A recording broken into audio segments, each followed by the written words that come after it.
Assalamualaikum warahmatullahi wabarakatuh. Waalaikumsalam warahmatullahi wabarakatuh. Mustafa Rasulullah sallallahu alaihi wasallam wa durriyatihi wa jami'il musyahidin sallallahu jalakatul muqarrabin wajib bil makarim.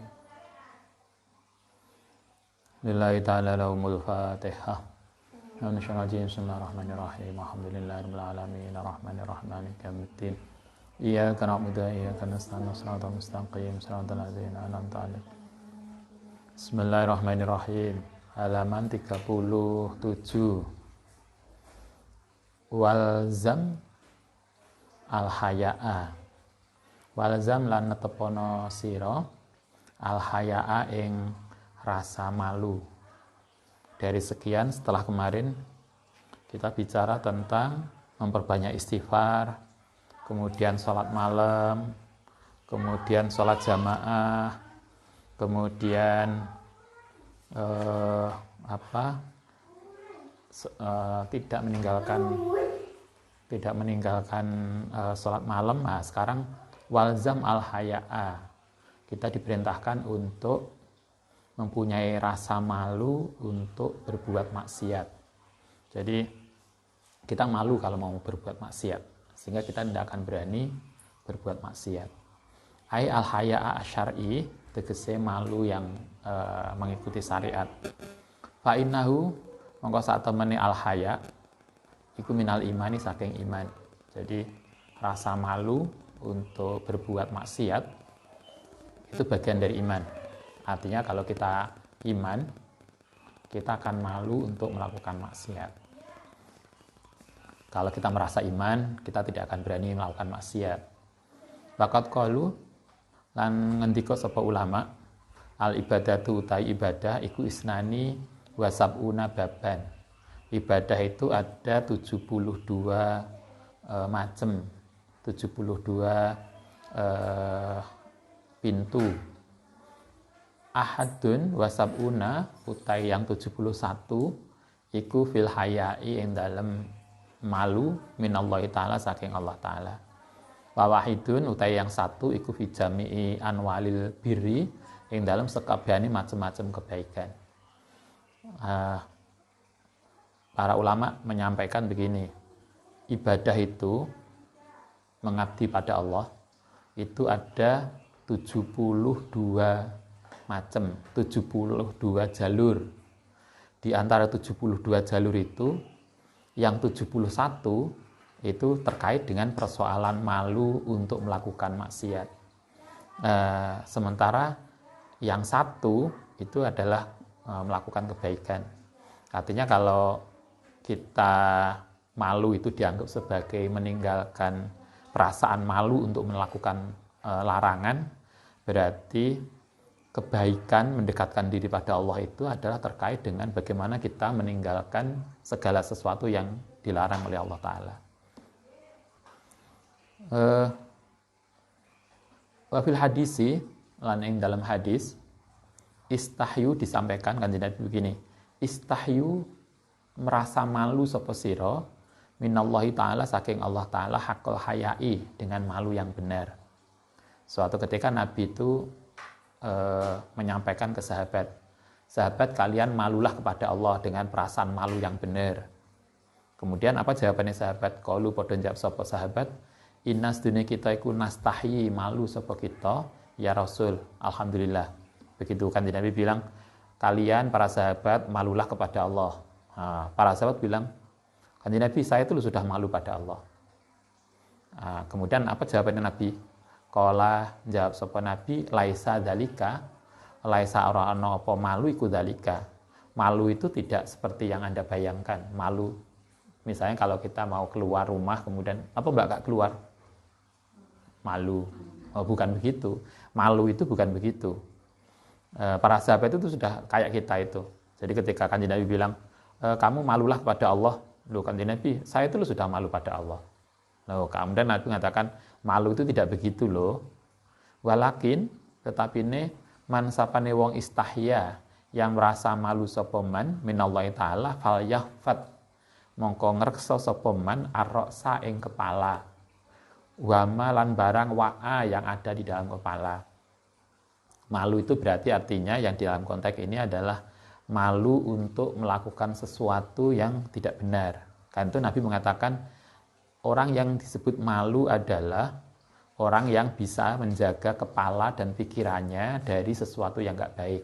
Kalau kita merasa malu tuh, kita malu kalau kita mikir yang nggak bener, mikir jorok, kita poso-poso mikir, ini enaknya ya, golek sesuatu yang segar-segar.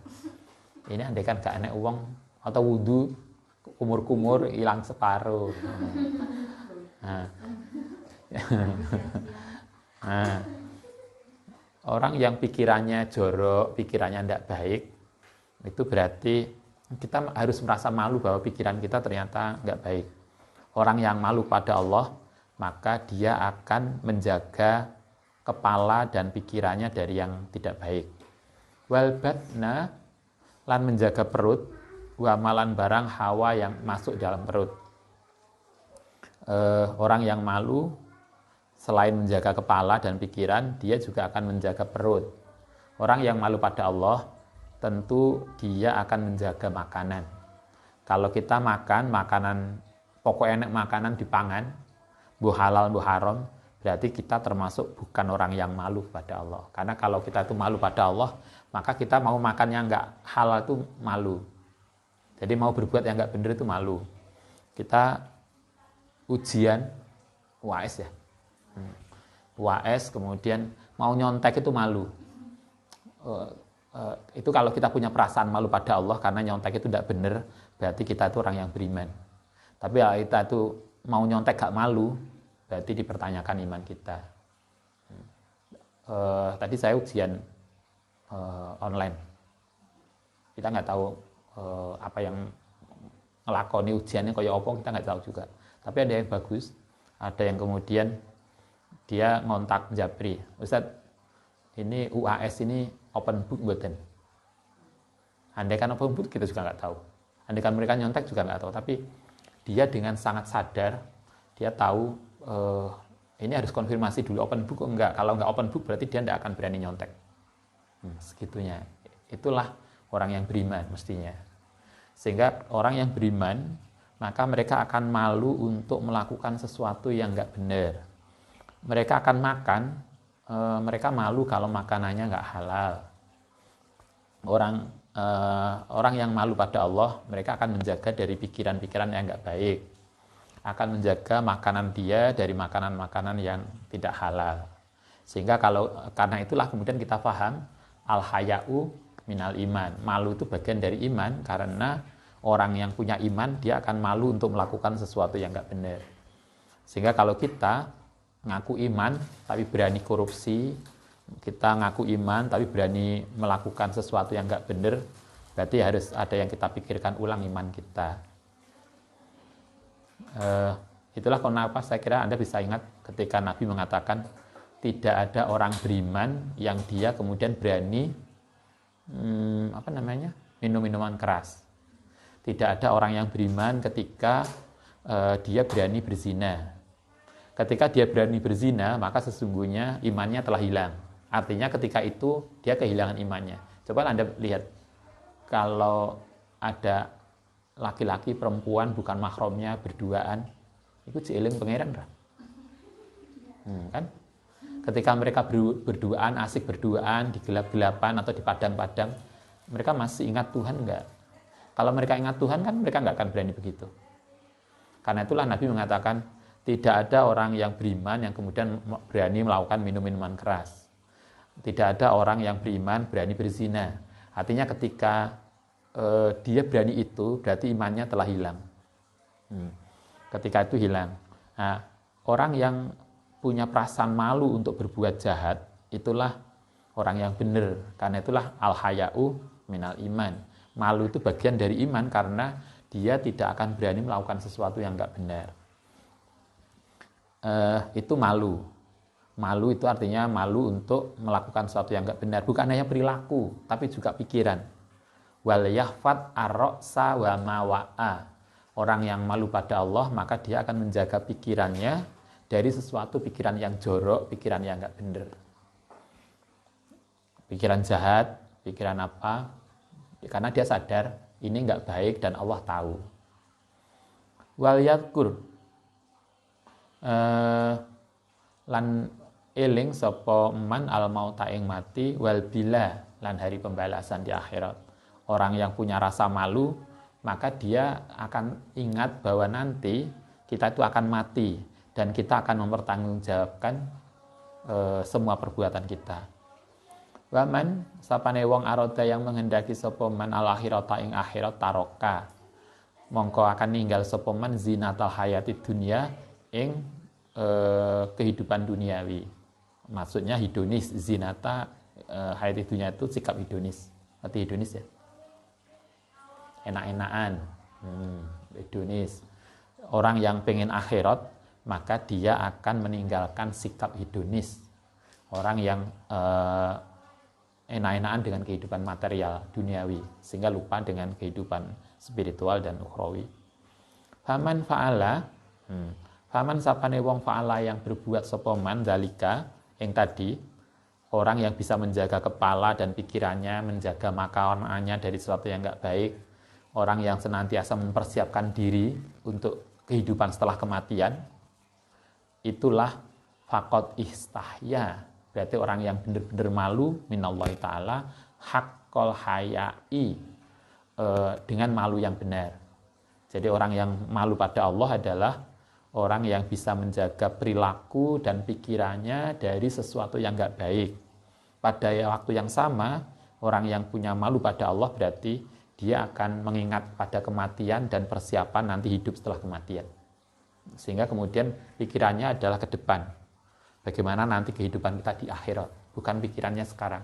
Sekarang ini penting, tetapi dalam konteks untuk ke depan. Saya kira kayak Anda, sekarang kita kuliah, kita rajin kuliah, rajin belajar, dalam konteks nanti mempersiapkan kehidupan kita setelah selesai wisuda. Kan begitu. Kuliah kita harus bagus bener, tapi bagus ini untuk ke depan. Jadi persiapan ke depan. Di dunia ini kita harus sukses, iya, tetapi kesuksesan dunia adalah untuk kesuksesan ukhrawi. Itulah orang yang malu. Jadi bukan berhenti di sini. Tapi bukan kok, yang penting kan saya rajin belajar, kan enggak toh? Kan kerajinan belajar kita kan bukan untuk sekarang. Tapi untuk persiapan kalau nanti saya sudah wisuda, saya harus mandiri, saya harus kerja, saya sudah punya siap. Jangan sampai kemudian wisuda, nyawut gawe, ternyata apa yang harus disiapkan? Ternyata karena itu kan menunjukkan pas kuliah kita nggak siap dengan apa yang kita lakukan.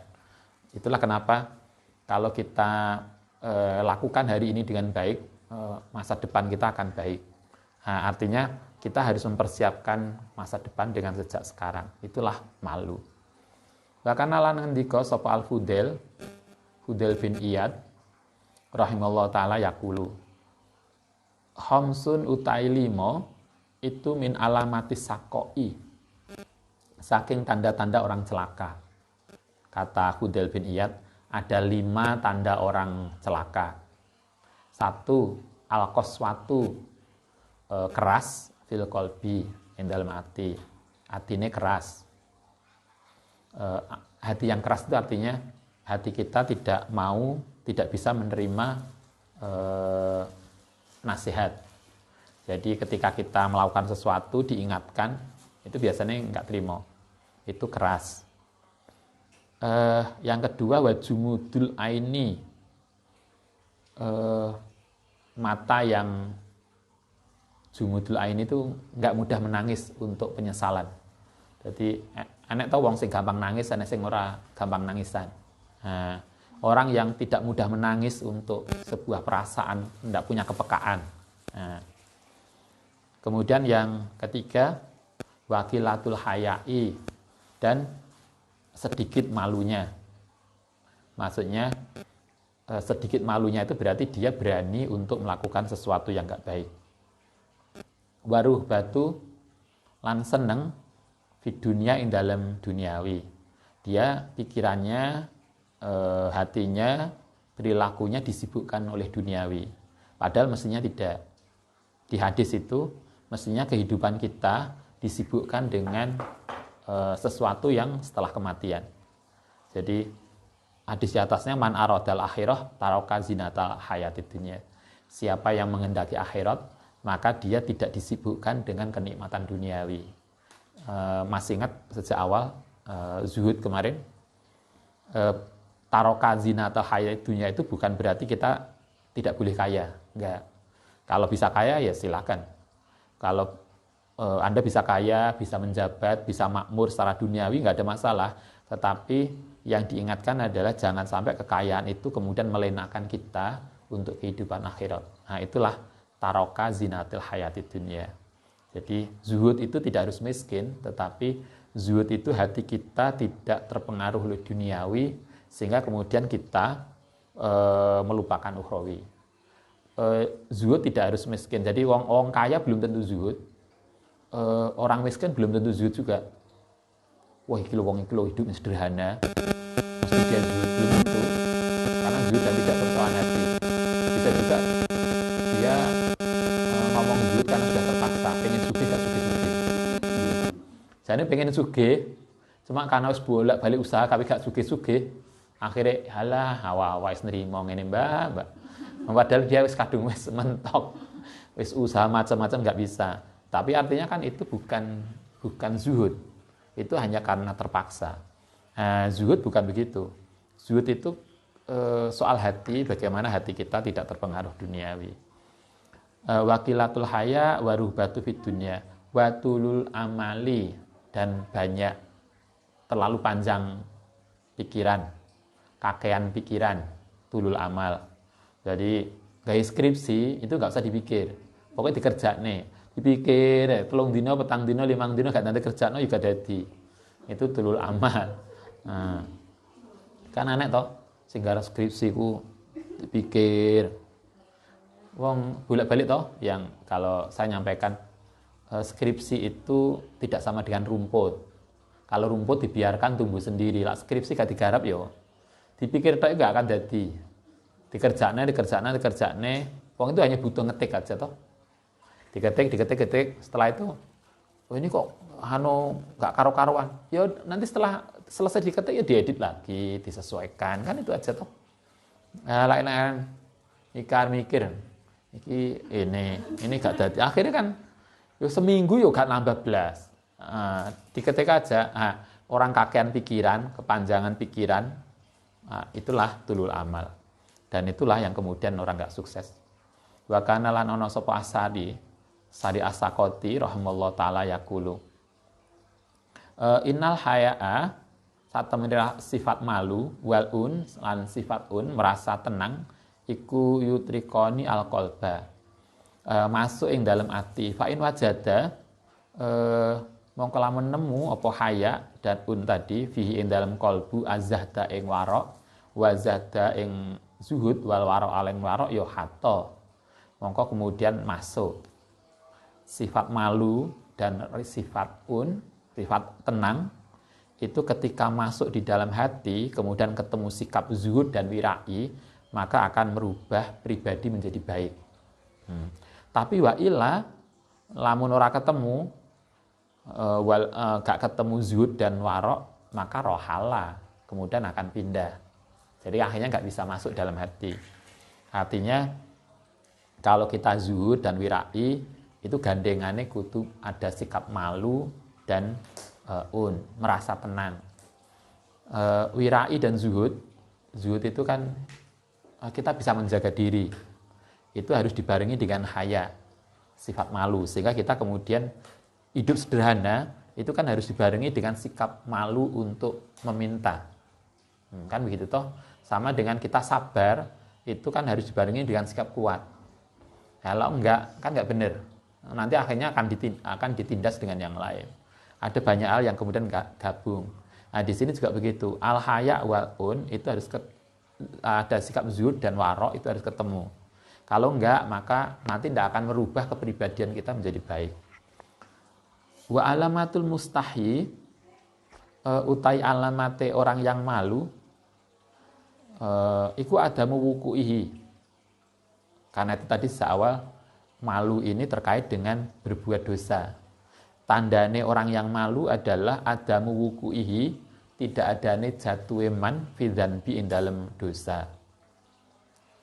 Orang yang malu pada Allah itu insya Allah dia tidak akan atau menjaga diri dari jatuh kepada dosa. Kultu al muradu yang dimaksudkan itu adamil wuku'ihi, yaitu tidak adane jatuhe seseorang adamal israri ing israr, ngerti israr ya? Apa namanya? Terus-terusan. Jadi dosa terus-terusan. Kalau nggak jatuh dalam dosa itu nggak mungkin, karena setiap kita mesti pernah salah. Jadi kita biasa salah, tetapi orang yang benar-benar malu pada Allah itu setiap salah dia segera evaluasi dan tidak akan mengulang, sehingga dia tidak akan kebablasan salah. Kita jatuh salah kemudian tidak segera evaluasi, akhirnya salah kita berlanjut, maka berarti kita bukan orang yang malu. Orang yang malu pada Allah berarti adalah orang yang tidak akan jatuh pada dosa kemudian berlanjut, karena dia segera memperbaiki diri. Wakot sa'ala atau wakot su'ila lan pernah ditanya sapa Sayyidi Ali Al-Mursifi rahimahullah taala ani makna qauli saking maknane ulama maknane pendapate ulama tasawuf, layakunu ora ana sapa al-muridu murid iku mustaqiman, diarani orang yang istiqomah fitaubati ing dalam taubat hatta layuk tabu, sehingga tidak akan ditulis alih ngatas layak tubuh hatta layak tuba, sehingga tidak akan menulis alih ngatas semen sapa malaku simali, malaikat yang ada di sebelah kiri yang mencatat amal baik buruk dan ban ing dosa isrina sanatan selama 20 tahun.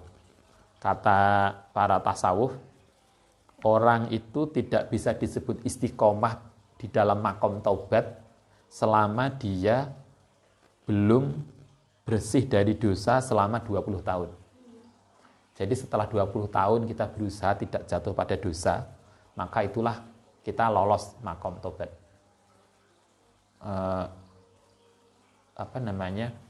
Seseorang tidak akan bisa naik ke tingkatan yang lebih tinggi sebelum menjalani makomat itu.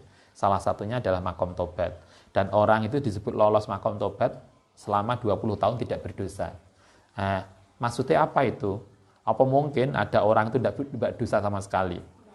Hal muradu ana ta utai murid yang dimaksudkan maksudnya annahu iku layaqau, tidak jatuh fil maksiati dalam maksiat aslan sama sekali. Apakah itu berarti menunjukkan seorang murid itu tidak akan jatuh sama sekali dalam dosa selama 20 tahun?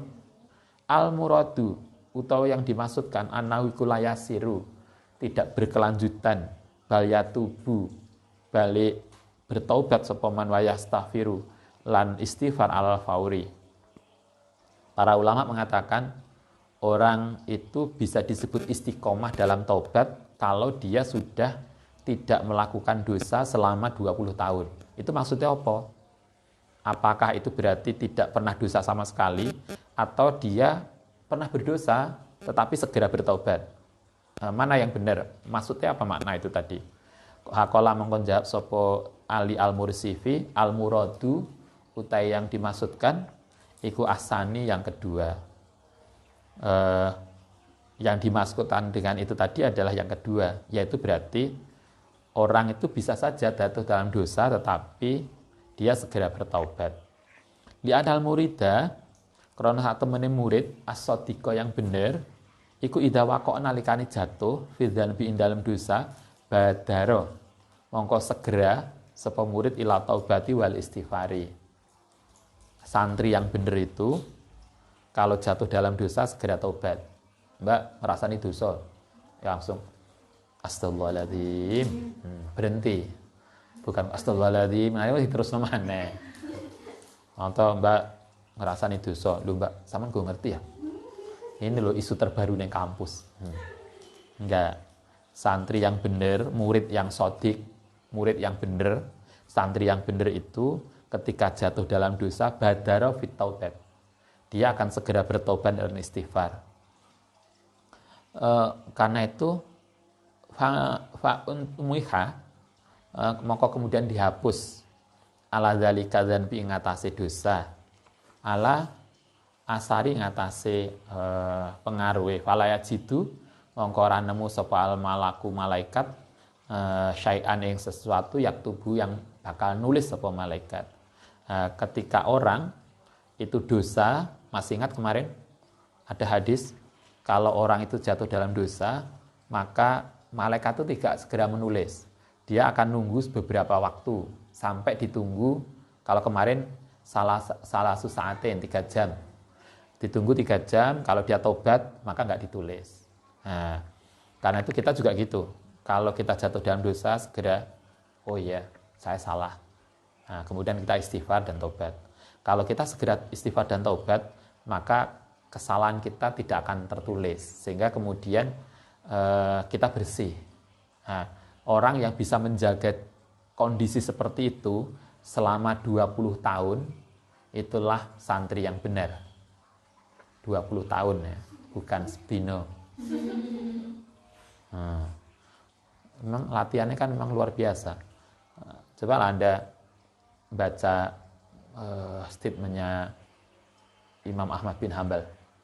Beliau mengatakan pada kita gini, kata beliau, saya itu baru merasakan nikmatnya maca Quran setelah istiqomah maca Quran selama 20 tahun. Anda mungkin lebih hebat. Lagi telung dino maca Quran. Nah, ini 2 minggu ya posoan. Wih, enak tenan Pak maca Quran. Kita emang luar biasa. Pamer sak pondok diceritani. Mbak, ya Allah, ingin nuzul Quran itu rasanya ku nikmat maca Quran. Padahal Imam Ahmad bin Hambal itu setelah 20 tahun istiqomah maca Quran. Cobalah istiqomah. Nah ini saya sering ngejak kita semua, marilah kita enek target maca Quran itu. Kira-kira sekali khatam itu butuh berapa minggu? Kalau mainnya seminggu, berarti kita punya suci 3 minggu. 3 minggu itu khatam nggak maca Quran? Kalau enggak, oke lah, sebulan nggak khatam ya 2 bulan. Bisa nggak setiap 2 bulan khatam sekali? Kan begitu toh? Kalau 2 bulan, kalau suci Anda itu 15 hari, atau katakanlah 20 hari, maka kan berarti setiap hari itu rata-rata butuh 1 juz. Nah, setiap hari bisa 1 juz, maka sekitar 2 bulan khatam sekali. Nah, sehari nggak bisa 1 juz, nggak khatam. Itu kan harus ditarget, terus sehingga kita punya tanggung jawab. Oh iya, aku ngaji lah. Nah, enggak gitu kan moro-moro. Duh, ini loh wis entuk 20 dina toh. Ini sudah hampir berapa hari? 18 hari. Nah, udah berapa kali khatam? Yang ngaji sendiri, bukan yang ngaji darusan.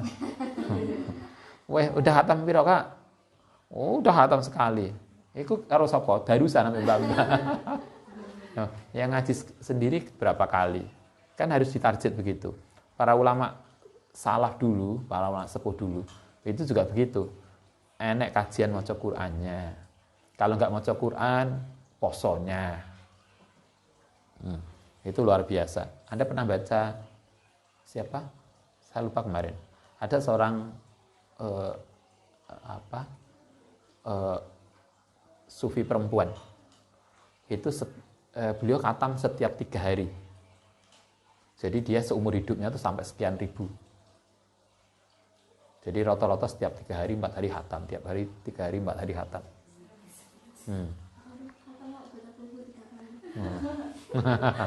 Iya. Marilah kita harus ada target begitu maksudnya. Nah kayak gitu, pada belajar. Kita harus targetnya. Pada Anda buat skripsi, kan ada target itu. Marine kapan? Kira-kira skripsimu itu pirang halaman. Kalau 60 halaman, sehari akan ngerjakan berapa halaman. Nanti akan dalam jangka sekian akan selesai.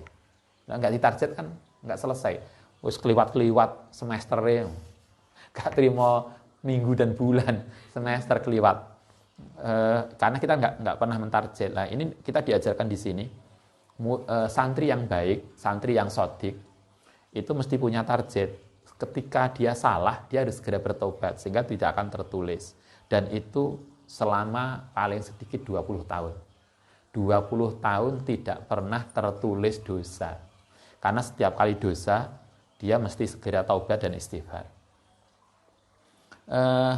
Liannahu iku yang kusu, krono malaikat iku yang kusu diem aksara luwih akeh min saatin saking 1 saat 1 jam la alal abdu krono supaya ana utawi hamba iku yatubu tobat wa yastaghfiru fa idza nadama nalikane menyesal sapa abdu wastaghfara lan istighfar taroka mongko akan ninggal sapa malaku malaikat kitabat dzanbi ing catatan dosa.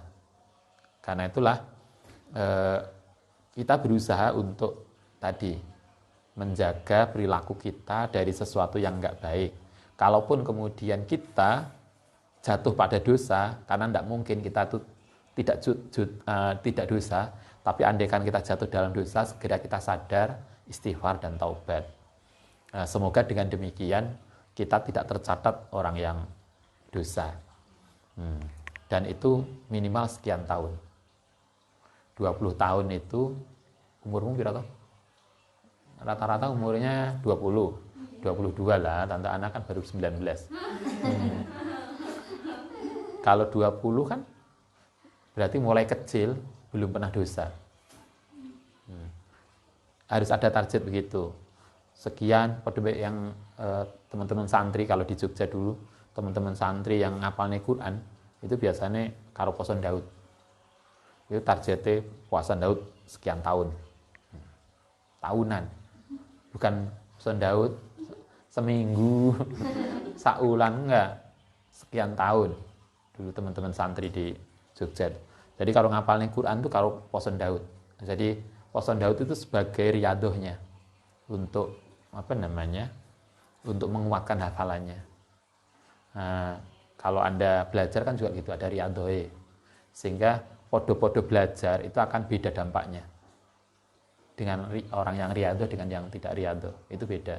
Nanti kelihatan pada akhir ketika kita sudah keluar dari kampus, sudah selesai kuliah.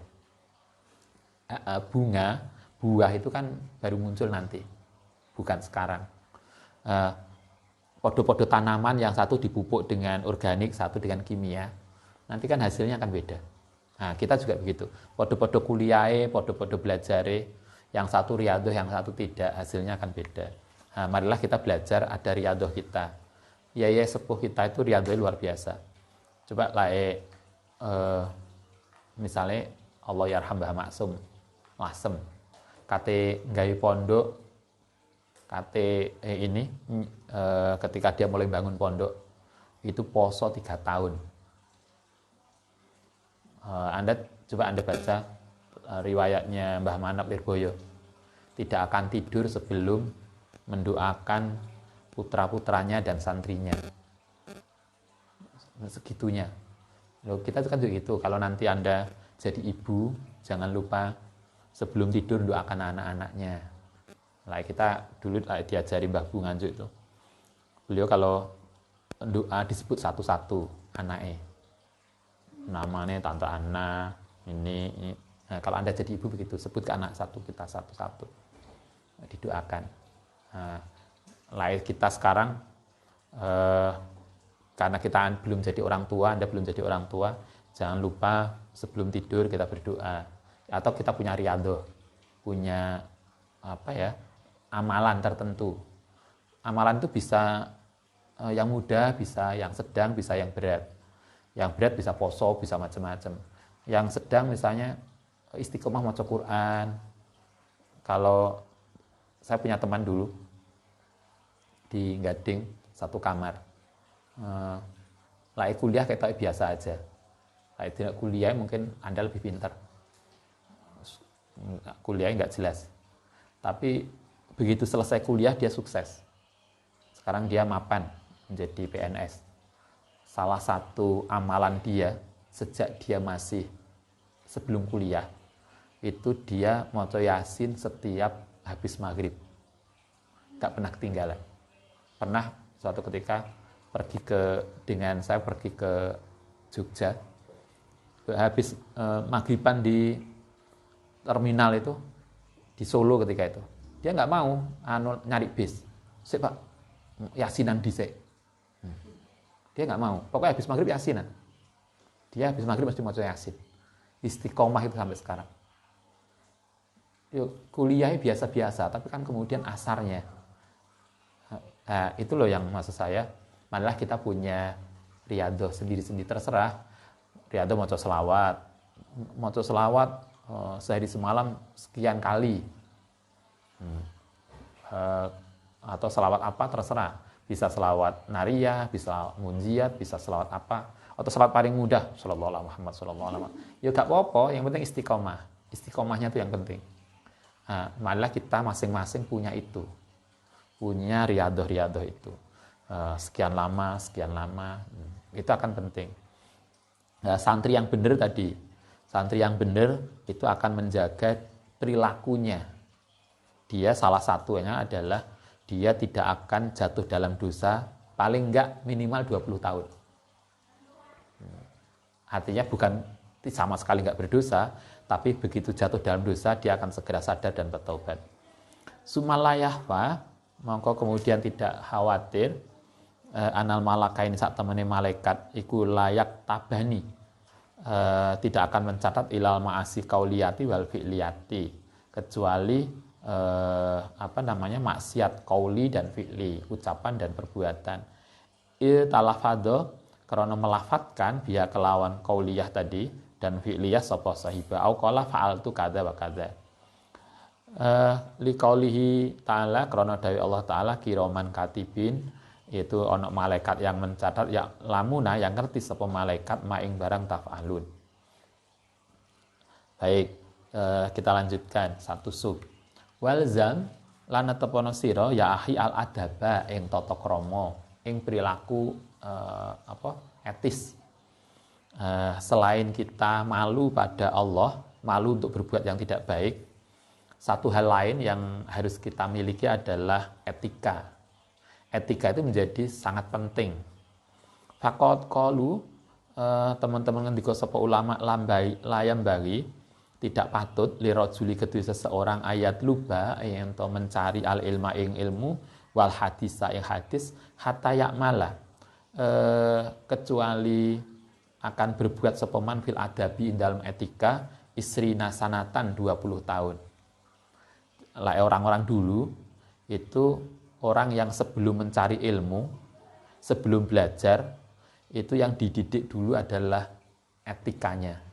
Karena itulah Anda masih ingat ada statement al-adab qoblal ilmi. Perilaku etis itu lebih didahulukan, diprioritaskan sebelum ilmu.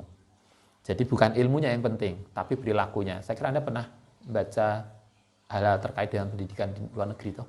Jepang, Australia. Bukan pinternya, pinter itu mudah. Tapi bagaimana membentuk karakter itu tidak mudah. Pas hajian kemarin, kita bersama dengan seorang dosen. Dia alumni Jepang S2-nya. Dia cerita, dari saya itu loh, di Jepang itu salah satunya dia kuliah filsafat ilmu. Saya tuh gak paham sebetulnya filsafat ilmu itu. Tapi saya dapat A. Loh kok iso? Karena setiap hari, setiap masuk, sebelum dosen masuk, saya sudah di dalam. Jadi dia menunjukkan keetisannya sebagai seorang santri dan orang ketimuran. Nah di sana, kata dia, di tempat dia belajar, salah satu perguruan tinggi besar di Jepang, salah satu indikator kelulusan itu adalah soal etis. Kalau dalam bahasa kita akhlaknya. Nah kita kan sekarang kan nggak di sini. Perilaku nih mahasiswa ya apa, yang penting garap UTS, UAS bener ya untuk A. Itu bedanya. Kalau ini kan beda dengan apa yang diajarkan dalam tasawuf. Adab itu harus lebih penting daripada ilmu, karena ilmu lebih mudah untuk mencari. Nah, orang Jawa kan pinter dan bener. Mendidik orang menjadi bener itu lebih sulit daripada mendidik orang menjadi pinter. Pinter itu mudah. Banyak dulu yang kasus perguruan tinggi pendidikan karakter di luar negeri. Bagaimana anak-anak kecil dididik untuk antri. Anak-anak kecil dididik untuk punya solidaritas. Karena kalau hanya pinter, butuh kalkulator gampang. Kalau cuma ngitung, kalkulator ada. Tapi bagaimana mempunyai karakter yang baik, itu tidak mudah. Kita ditekankan itu. Yang saat ini saya kira kita perlu pikirkan ulang. Karena lembaga, artinya sistem pendidikan yang berjalan, itu lebih banyak berpikir kognisi, bukan pada karakter. Wa qalu lan ngendika sapa ulama, kadal adabu, hampir-hampir ana apa etika, iku ayakuna ento ana adab iku sulusai dini, 2/3 agama. Saking pentingnya etika, itu hampir-hampir seluruh ajaran agama itu terkait dengan perilaku etis. Perilaku etis itu hampir mencapai sulusai dini, sepertiga dari agama. Wa qalu man sapane wong tarohoso,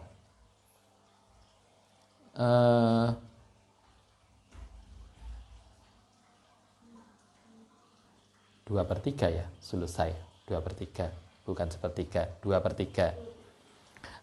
Man sapane wa qalu man sapane wong tarohoso kang apa namanya? Meremehkan, gampang no fil adabi ing dalam etika ya raja'a mongko bali sapa man min haitsu ja'a. Artinya siapa yang tidak punya etika, maka berarti dia sama dengan pemula, orang yang baru datang, orang belum terdidik. Orang yang terdidik maka mestinya semakin punya etika. Karena itulah kemudian kita bisa paham ketika Al-Quran mengatakan innama yakhsa min ibadil ulama itu. Karena dia kemudian punya etis. Semakin pinter dia akan semakin menunduk kalau orang Jawa. Anda masih ingat Imam Syafi'i ketika ngendikan semakin saya pelajari sebuah ilmu, maka semakin saya sadar bahwa saya bukan orang yang pinter. Itu kan artinya dia semakin menyadari bahwa banyak yang lebih pinter dan banyak hal yang masih harus kita pelajari. Itu persoalan etis. Wa qalu lan ngendika sapa ulama, man sapane wong la adaba yang tidak punya etika sapa man, ya fala syariata. Mongko berarti dia tidak paham syariat. Syariat itu persoalan etis, bukan kita sholat lah. Sholat itu syarat rukunnya sholat apa? Pokoknya dimulai takbiratul ihram, niat takbiratul ihram sampai salam. Terkait dengan ini, yang penting nutup aurat. Nutup aurat itu kan kalau laki-laki pokoknya mulai pusar sampai lutut ketutup, jadi sampai sarungan tok udah sah. Tapi kan apa iku pantes? Kan begitu. Kan bukan sekedar sah dan tidak, tapi pantas atau tidak. Karena itulah kalau kita membaca Al-Quran, Anda masih ingat ayat hudu zinatakum inda kulli masjidin. Ambil pakaianmu yang zina itu pakaian paling baik, perhiasan. Pakai pakaianmu yang paling baik inda kulli masjidin ketika kamu menghadap Allah.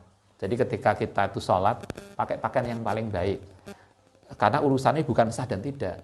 Persoalannya adalah pantas atau enggak. Sama dengan Anda, kita sowan bimbingan, ketemu dosen pembimbing, itu aja kan kita mempersiapkan semacam-macam, dikirim Fatihah, macam-macam. Katanya sardo aja loh, pakai pakaian rapi. Ini sardo mau blonjo, pakai pakaian rapi.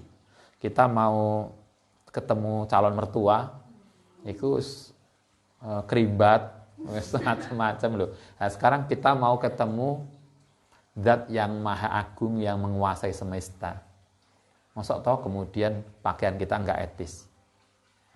Sehingga persoalannya bukan sah dan tidak, tapi pantas atau tidak. Karena itu dikatakan siapa nggak punya etika, nggak punya perilaku etis, maka sebetulnya dia belum paham syariat. Karena syariat urusannya bukan sah dan tidak. Persoalannya juga etis dan tidak. Kalau sudah nggak begitu, berarti juga wala imana, tidak punya iman. Wala tauhida, juga berarti tidak paham tentang tauhid Allah Ta'ala. Wa qalu lan ngendika sapa ulama, al-abdu saat temene seorang hamba iku yasilu bisa sampai bi ibadatihi kelan ibadah hamba ilal jannati maring surga. Tetapi wala yasilu dan tidak akan bisa sampai ila hadratillahi ta'ala maring hadrati Allah Ta'ala ila bil adabi kecuali dengan perilaku etis fil ibadati. Kata para ulama tasawuf, bisa saja orang itu dengan ibadahnya yang secara syariat itu sah, dia bisa masuk surga, tapi belum tentu dia bisa ketemu Allah Subhanahu wa taala. Nah, yang kita inginkan itu kan ketemu Allahnya, bukan sekedar surganya. Surga itu kan makhluk. Yang kita inginkan adalah bukan makhluk tapi kholiknya. Sama dengan yang sering saya sampaikan, yang ingin kita temui kan dia, bukan suguhan yang dia berikan. Mbak, neng omahku mbak, nanti tak tukokno pecel. Kan kita bukan nyari pecel ya, tapi nyari ketemu dianya. Mungkin kita bisa dapat pecel, tapi gak ketemu dia. Iku titip kalau enek konco kurene ya, iki enek pecel engko kekno. Kita akan dapat pecelnya, tapi gak ketemu orangnya. Nah, orang yang gak punya etika, maka dia tidak akan bisa sampai kepada Allah Subhanahu wa taala. Wa malam yuroi. Wa man sapane wong lam yuroi kang ora iso njogo sapa men al adaba ing etika fitoati dalam ibadah iman bahwa mongko taiman iku mahjubun akan terhalangi an robbihi saking pangeran iman. Siapa yang dalam ibadah itu hanya urusan fikih, mikirnya itu pokoknya sah dan tidak, maka dia tidak akan sampai kepada Allah Subhanahu wa taala. Ya pokoknya sah, pokoknya sholat, tapi kan akhirnya hati kita tidak akan sampai kepada Allah karena nggak punya etika. Sehingga persoalannya bukan sah dan tidak, tetapi etis atau tidak. Wa qaululan dika sapa ulama tarkul adabi utai meninggalkan etis iku mujibun mewajibkan lil tordi untuk ditolak. Orang yang nggak punya etika maka nggak boleh masuk. Kita ke kantor aja loh, enek aturan itu nggak boleh masuk kantor kecuali pakai sepatu. Itu kan etis, itu kan persoalan etis. Harus pakai kuliah pakai baju yang ada kerai. Itu kan persoalan etis karena kepatutan. Faman sapane wong asaa yang buruk apa al adabu adab alal bisati yarodda pokok akan dikembalikan ilal babi maring pintu. Artinya orang yang nggak punya etika atau perilakunya buruk maka dia akan ditolak. Waman sapane wong asa kang buruk apa al adabu al babi ngatasé pintu yarodda ala siasatid dawabi. Waqalu lan dawuh sapa ulama mawasola ora sampai sapa aulia Allah taala ilama maring barang wasolu kang tumeka sapa aulia bikasratil amali sebab banyaknya amal. Wa inna mawasolu aing pestine iso sampai sapa aulia iku bil adabi kelawan etika. Para ahli tasawuf ngajarkan kita begini. Pengalaman para wali-wali itu bisa menjadi wali itu bukan karena akeh ibadah, bukan. Kebanyakan para wali itu bisa mencapai derajat wali itu bukan karena banyaknya ibadah, tetapi sampainya adalah karena etikanya di dalam ibadah. Kan banyak toh ibadah biasa-biasa aja, tapi dengan kesungguhan. Kemarin masih ingat, kita tidak akan bisa sampai kepada Allah sampai kita itu merasa ngelakoni semua yang diperintahkan dengan takzim. Sehingga kita tidak akan mau sholat kalau pakaian kita belum rapi. Wa husnul khuluqi dan perilaku yang baik. Husnul khuluq, akhlak yang baik. Karena itulah kita belajar bukan sekedar pintar tapi juga benar. Bukan sekedar sah tapi juga etis.